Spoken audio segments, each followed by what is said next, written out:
With the S25 series now here, we're looking ahead to Samsung's next big smartphone launch, which in all likelihood will consist of the brand's 2025 foldables. The Z Fold 7 could be the most high-end of them, though there are also tales of a trifold model in the works, which might have it beat. Either way though, the Z Fold 7 is sure to be an outstanding phone. We don't know anything for sure about it yet, but leaks and speculations have disclosed some possible specs, features and other data, so you'll find all of that below. So far there's no news on exactly when the Samsung Galaxy Z Fold 7 might launch, but given that the Z Fold 6 and Z Fold 5 were both revealed in July of respective release years, July is our best guess, with the phone possibly delivering either in late July or in August. We can certainly conclude that this phone is in the works though anyhow, especially as several sources have come across codenames and model numbers for the Samsung Galaxy Z Fold 7. Plus, leaker Panda Flash Pro reports that manufacture of the phone will start in May, which would likely work for a July launch. As for the pricing, according to one source, the Z Fold 7 will cost the same amount as its predecessor. That would represent a starting price of $1,899.99. During an earnings call due Reeve, Samsung itself indicated that its forthcoming foldable phones would have improved form factors, durability, so we can definitely expect some tweaks to the design and build of the Z Fold 7. As for exactly what changes, we learned from one source that the Z Fold 7 could feature the same screen sizes as the Z Fold Special Edition. That would entail an 8-inch foldable screen and a 6.5-inch cover display, up from 7.6 inches and 6.3 inches for the foldable and cover screens respectively on the Z Fold 6. While we take this with a pinch of salt, another source has more recently echoed the idea that the Z Fold 7 will sport Z Fold Special Edition sized screens. We've also heard that Samsung is considering not putting a digitizer on the Z Fold 7 screen, which might allow the phone to be around 1.5mm thinner, but would also mean the S Pen would likely be thicker and require a battery, and therefore need charging, as without a digitizer in the display, the stylus would instead have to generate an electric current to interact with the screen. Finally, on the design front, leaker Panda Flash Pro has stated that the Z Fold 7 would have a smaller display crease than its predecessor, and a more smooth and robust hinge mechanism. So far, the only Z Fold 7 camera claim we've heard is that it will have the same 200 megapixels primary camera as the Z Fold Special Edition, which would be quite an advance over the 50 megapixels main camera on the Z Fold 6. There's no word yet on the other cameras, but for reference, the Z Fold 6 and the Z Fold Special Edition both have a 10 megapixels telephoto camera with 3x optical zoom, a 12 megapixels ultra-wide with a 120-degree field of view, a 10 megapixels cover screen camera, and a 4 megapixels camera on the foldable screen. So there's a high chance the Z Fold 7 will stick with at least some of these. However, the Z Fold 6 employs an under-display camera for that 4 megapixel sensor, but on the Z Fold Special Edition, the lens isn't buried behind the screen, so it remains to be seen whether the Z Fold 7's camera will be under display or not. According to one source, the Z Fold 7 will feature a Snapdragon 8 Elite chipset, which is what we'd expect considering that's what the S25 series uses. If it does, then it should be substantially more powerful than the Z Fold 6, which utilizes a Snapdragon 8 Gen 3. The same source though claims to expect 12 gigs of RAM and an option of 256 gigs, 512 gigs, and 1 terabyte of storage, all of which are the same specs as the current model. Another source has similarly indicated to expect a quicker chipset than the Z Fold 6, and both they and Panda Flash Pro have alluded to a bigger vapor chamber, which could help with sustained performance, and better speakers. We haven't heard anything about the battery yet, but for reference, the Z Fold 6 has a 4400 mAh one, so it's likely to be at least that huge. Next, the attention of the phone world may be on this week's Galaxy Unpacked event and the likely debut of the S25 series. But a few leaks have sprung out about the next generation of foldable phones from Samsung, and the latest suggest a huge change for the Z Fold 7.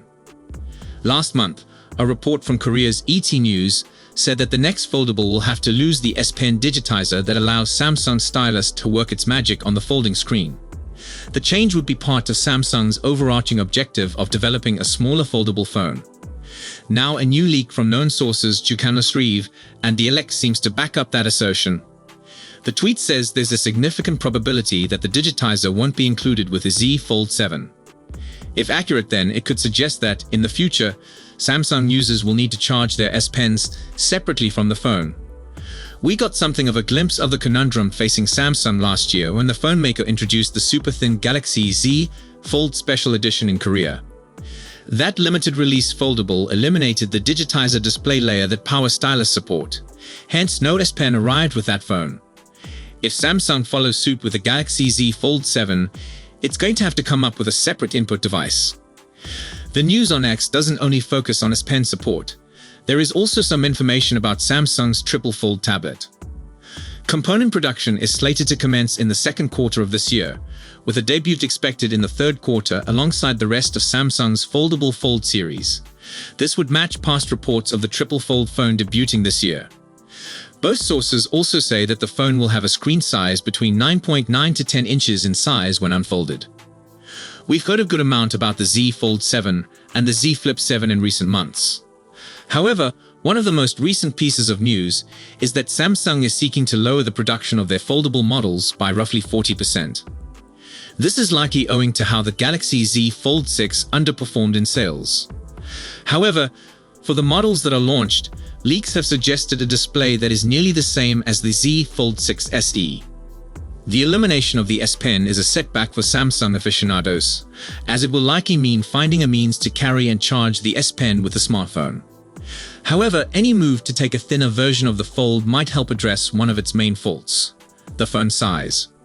While it is unlikely that there will be any mention of the Z Fold series during Galaxy Unpacked on Wednesday, we have a detailed guide on how to watch Galaxy Unpacked 2025 so that you don't miss anything. For years, Samsung maintained to the same fundamental Z Fold design, choosing to develop the foldable progressively throughout the years. That's not a bad strategy, and I say that as a veteran iPhone user who is more than accustomed to Apple's technique of altering the iPhone design from year to year. But Samsung wants to be considered as the key inventor in the foldable space. When rivals like Honor make extraordinarily thin foldable phones, like the Magic V2 and Magic V3, the world sees that Samsung can't match those designs. Remember that the only reason the Galaxy Z Fold 6 has a big cover screen is that Chinese merchants did it first. Samsung might have easily been the first to accomplish that milestone.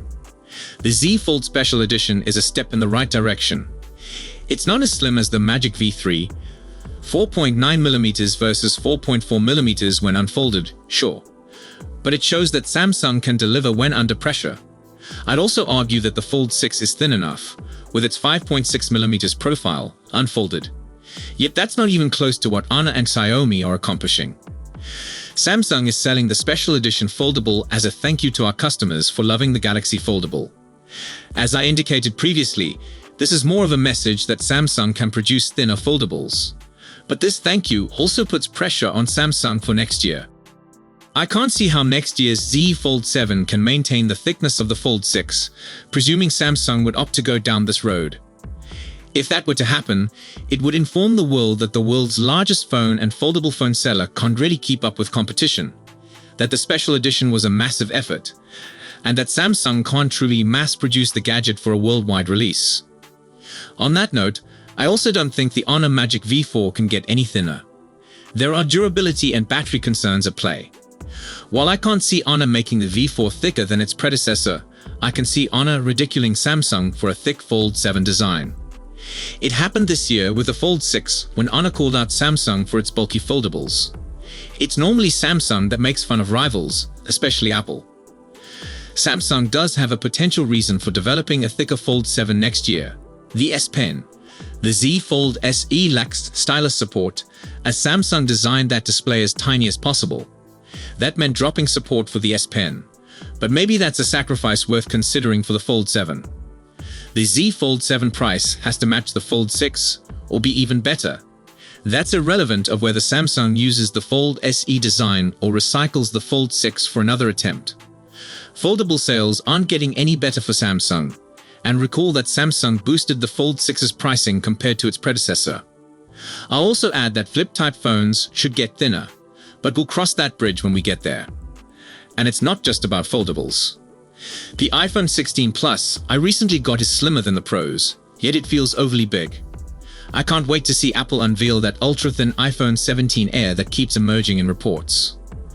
Stay tuned for more updates and information on the highly anticipated Galaxy Z Fold 7 and witness the future of foldable smartphones from Samsung. See you in my next video. Peace out.